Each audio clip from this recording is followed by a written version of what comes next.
Bismillahirrahmanirrahim. Assalamualaikum warahmatullahi wabarakatuh. Salam sehat dan salam sejahtera untuk kita semua. Perkenalkan, nama saya Sri Ayu Asari, SSI MPD, dosen tetap Prodi Pendidikan Teknologi Informasi, jurusan Teknik Informatika, Fakultas Teknik Universitas Negeri Gorontalo.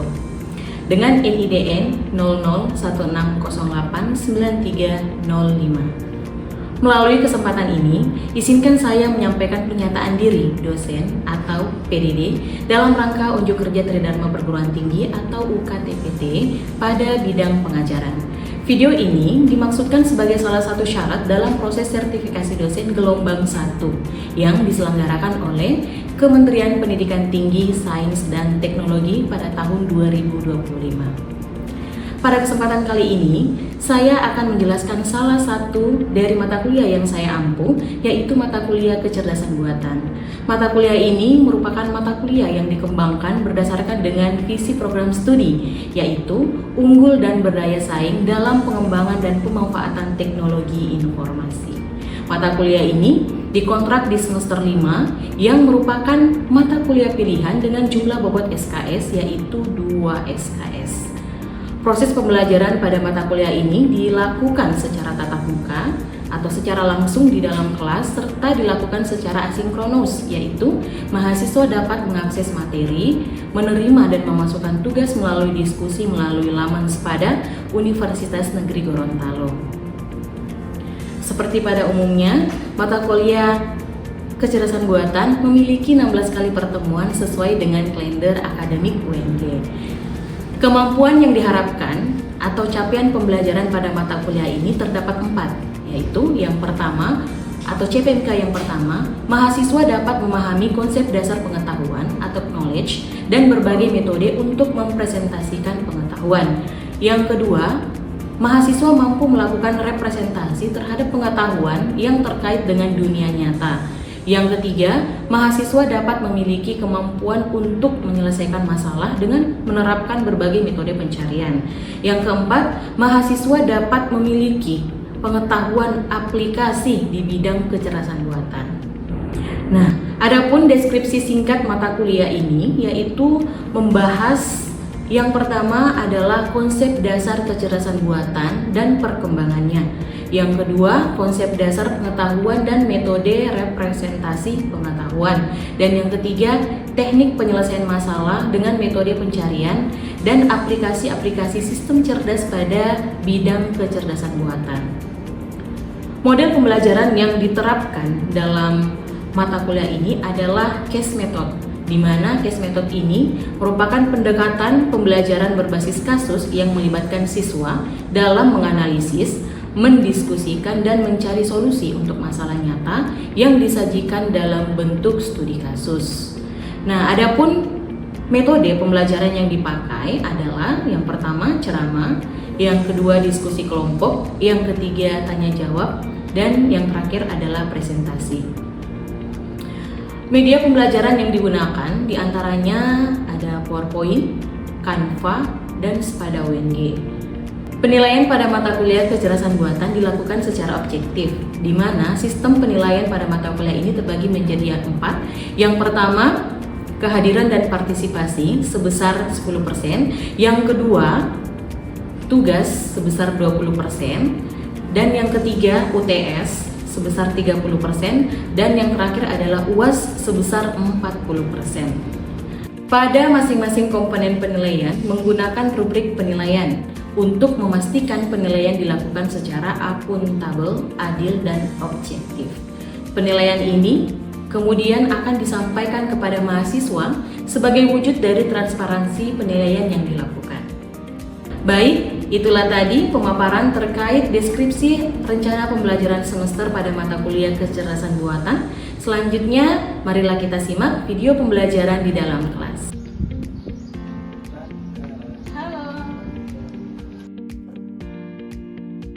Assalamualaikum warahmatullahi wabarakatuh. Waalaikumsalam warahmatullahi wabarakatuh. Dan selamat pagi. Pagi. Bagaimana kabarnya hari ini? Sehat? Sehat. Alhamdulillah. Alhamdulillah wa syukurillah wala haula wala quwata illa billah. Hari ini kita kembali bertemu pada mata kuliah kecerdasan buatan pertemuan yang kedua. Oke. Sebelum kita memulai kegiatan kita di hari ini, mari kita berdoa ya menurut keyakinan kita masing-masing. Semoga apa yang menjadi kegiatan kita hari ini bernilai pahala. Doa dimulai. Doa selesai. Amin. Michael, hari ini apakah ada temannya yang tidak hadir? Ada yang mengkonfirmasi? Ada. Siapa yang tidak hadir hari ini? Oke, kenapa dia sakit? Oke, yang lain silahkan didengarkan namanya. Ya, saya sebut satu persatu. Halnisa, Salsabila, Moh Putra, Agung, Indri, Isnawati, Ervan, Rahmatika, Sriwanda. Oke, sip.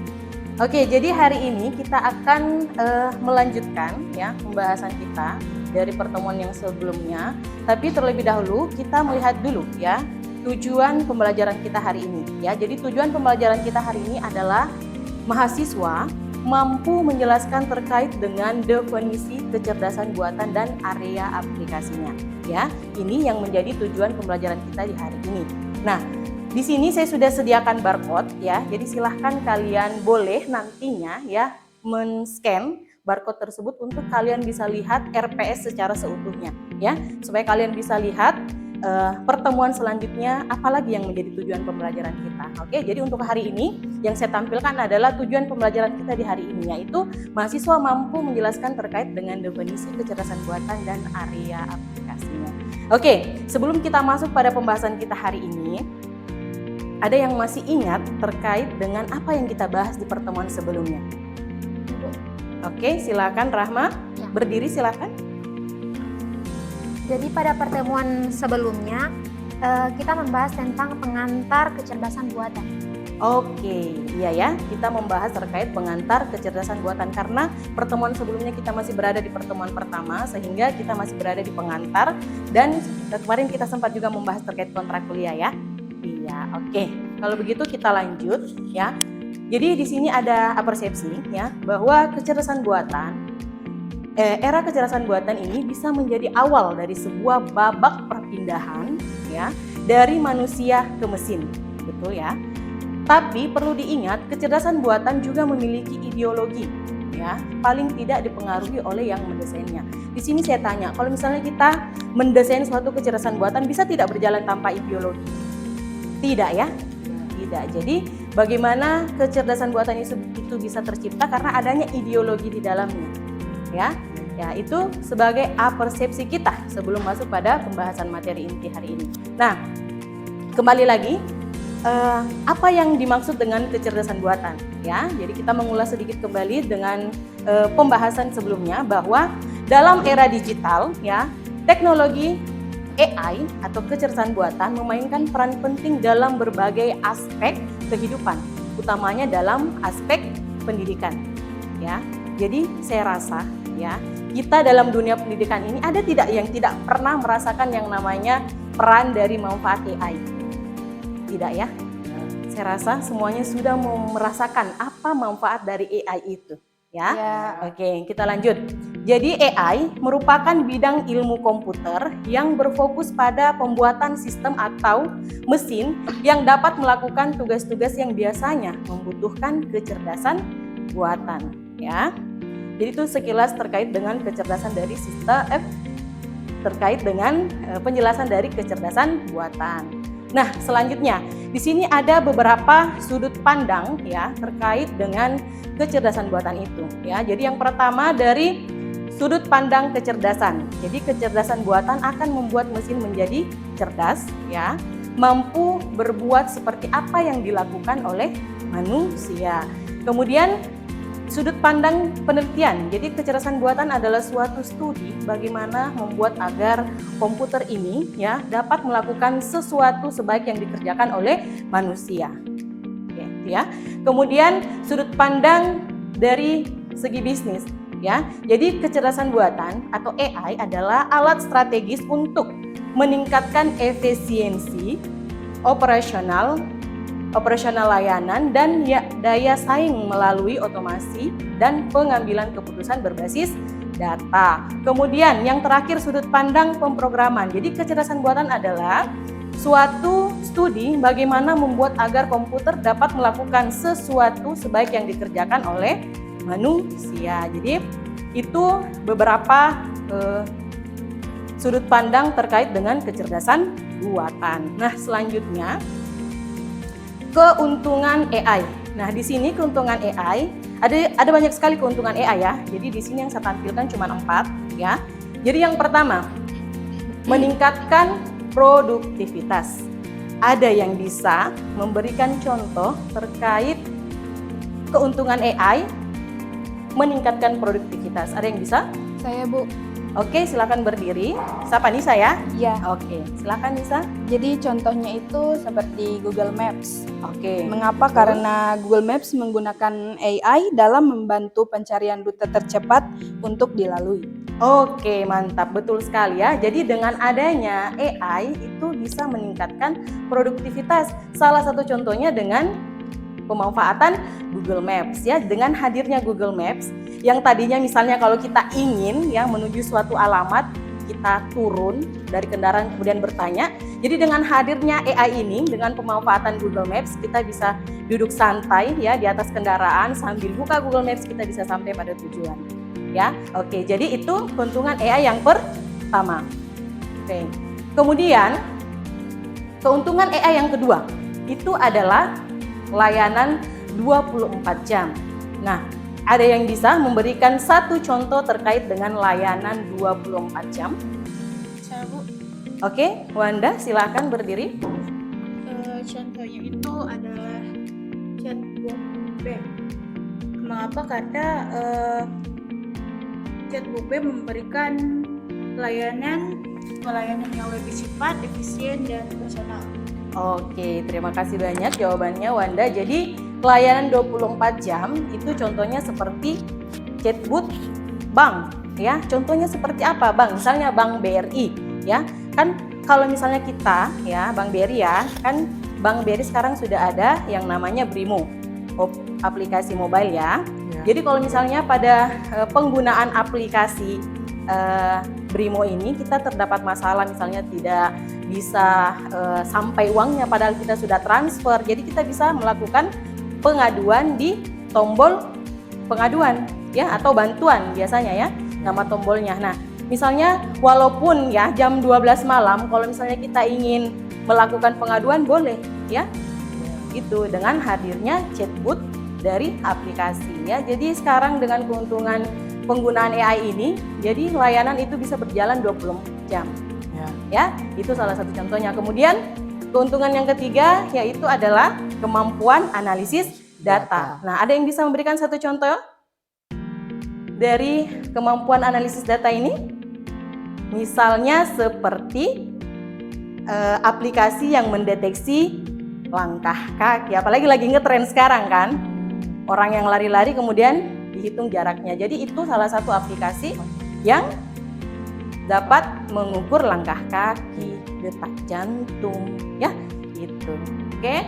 Kemudian yang terakhir keuntungan dari AI itu adalah automatisasi tugas berulang. Misalnya robot, ya. Jadi sekarang sudah banyak robot yang diciptakan untuk mengerjakan suatu pekerjaan yang berulang, ya. Gitu ya. Jadi ini ada beberapa keuntungan dari AI ya, dari sekian banyak keuntungan AI. Oke, sampai di sini dipahami? Oke, kita lanjut. Nah, karena tadi ada keuntungan, apakah ada kekurangan dari AI? Ada. Oke, Mekal, contohnya satu apa? Kita akan menjadikan pikiran kita itu tergantung kepada AI. Betul sekali ya, saya rasa ini yang menjadi penyakit mahasiswa ya, karena Karena dengan adanya AI kita jadi ketergantungan, ya. Apa-apa tugas kita AI, apa-apa tugas kita AI, akhirnya kita lupa kita punya otak yang tidak dimanfaatkan, ya. Jadi kekurangan dari AI ini, ya, dijadikan pembelajaran juga buat kita, ya. Jangan semata-mata semua hasil itu kita ambil dari AI. Jadi AI itu juga ada kalanya tidak tepat, ya. Ya. Gitu. Kemudian apalagi? Satu lagi contoh dari kekurangan AI. Misalnya dengan hadirnya AI ini, misalnya SDM semakin dikurangkan karena sudah hadir robot, sehingga misalnya banyak pegawai yang dipecat karena sudah ada robot yang menggantikan, ya. Jadi pengurangan biaya pikiran misalnya dari suatu perusahaan, gitu ya. Jadi di balik banyaknya keuntungan AI tentu ada kekurangannya, ya. Jadi sebagai mahasiswa yang punya intelektual tinggi, kita berpikir bagaimana kita bisa terhindar dari pemanfaatan AI yang buruk. Oke? Oke, selanjutnya ini ada beberapa konsep dari AI, ya. Jadi yang pertama itu ada Turing test, ya. Kemudian yang kedua ada pemrosesan simbolik, yang ketiga ada heuristik dan pencocokan pola, ya. Jadi ini merupakan konsep dari AI, tidak lepas dari keempat konsep ini. Kemudian selanjutnya bagaimana AI bekerja. Jadi ada 2 poin inti, ya, bagaimana AI itu bekerja. Jadi yang pertama itu adalah dilihat dari segi knowledge base-nya, ya.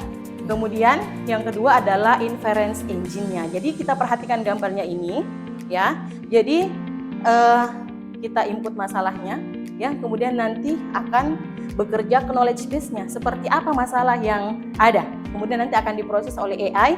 Nanti menggunakan inference engine, kemudian nanti akan hadir solusi dari masalah yang kita masukkan tadi. Misalnya seperti itu, ya. Oke, selanjutnya area aplikasi dari AI, ya. Jadi ini ada beberapa area aplikasi dari AI, ya. Jadi ada banyak sebenarnya. Di sini juga sudah saya sediakan barcode, ya. Jadi silahkan scan untuk menambah bahan bacaan terkait dengan area aplikasi AI. Jadi silahkan nanti kalian barcode untuk melihat, ya, banyaknya area dari aplikasi AI ini. Oke? Oke, kita lanjut saja. Nah, kita sampai di sini. Ada yang mau ditanyakan? Silakan satu orang. Oke, Hekal. Oke, bismillah. Pertanyaannya itu, Ibu, apakah perbedaan sistem pakar untuk dengan kecerdasan buatan? Apakah perbedaan sistem pakar dengan kecerdasan buatan? Oke, terima kasih pertanyaannya. Jadi perbedaan sistem pakar dengan kecerdasan buatan. Di sini saya tanya dulu, ada yang pernah mendengar yang namanya sistem pakar? Ya, iya. Jadi sebenarnya kalau sistem pakar itu kita berfokus dengan satu teori saja, ya. Misalnya contohnya seperti ini. Sistem pakar pendeteksi penyakit kulit, ya. Jadi cuma ada satu ahli kalau sistem pakar membahas, ya, terkait dengan apa tadi contohnya mendeteksi penyakit kulit, ya, mendeteksi penyakit jantung.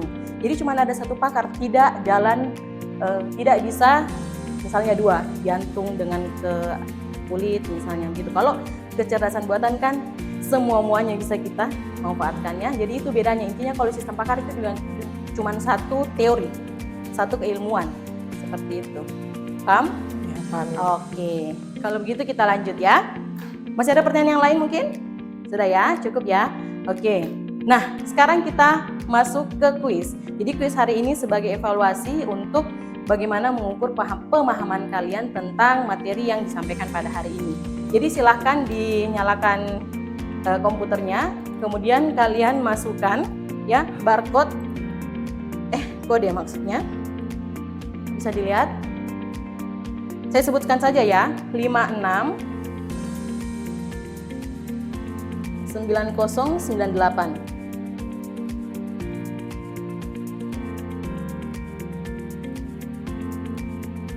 Sudah bisa login?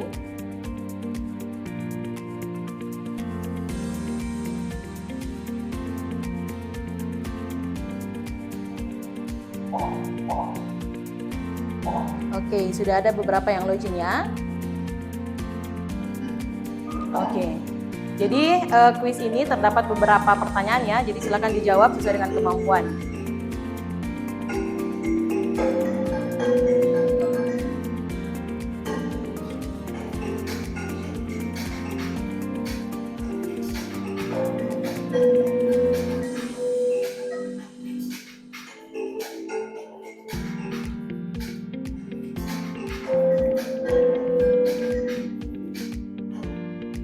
Oke, mari kita lihat hasilnya ya. Oke, selamat kepada Rahmatia Abdullah memperoleh poin paling tinggi. Oke, jadi hari ini merupakan pertemuan kedua hari ini. Insya Allah kita minggu depan akan melanjutkan ke pembahasan materi selanjutnya. Oke.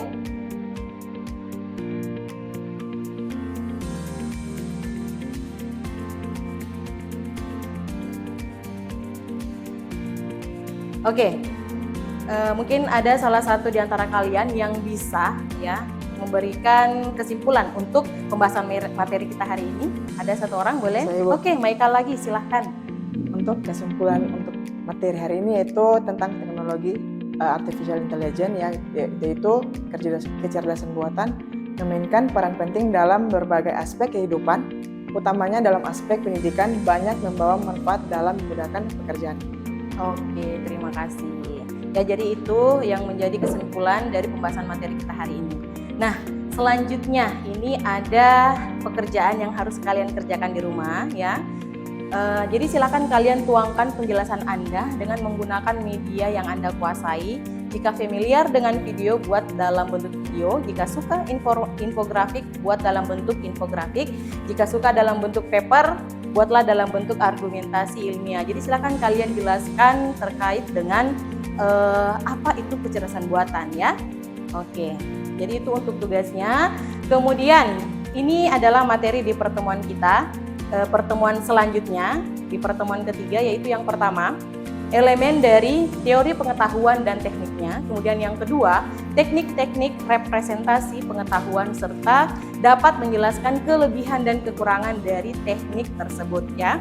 Jadi materi pertemuan ketiga ini saya harap kalian bisa mencari tahu lebih banyak sehingga pada masuk pada pertemuan insya Allah di minggu depan kalian sudah sedikit ada bayangan terkait apa yang dimaksud dengan teknik yang akan kita bahas minggu depan. Oke? Nah, di sini ada sedikit kata-kata penguatan ya buat kalian. Jadi, lu punya duit, lu punya kuasa, tapi kalau lu nggak punya ilmu dan pengetahuan, lu nggak ada apa-apanya, ya.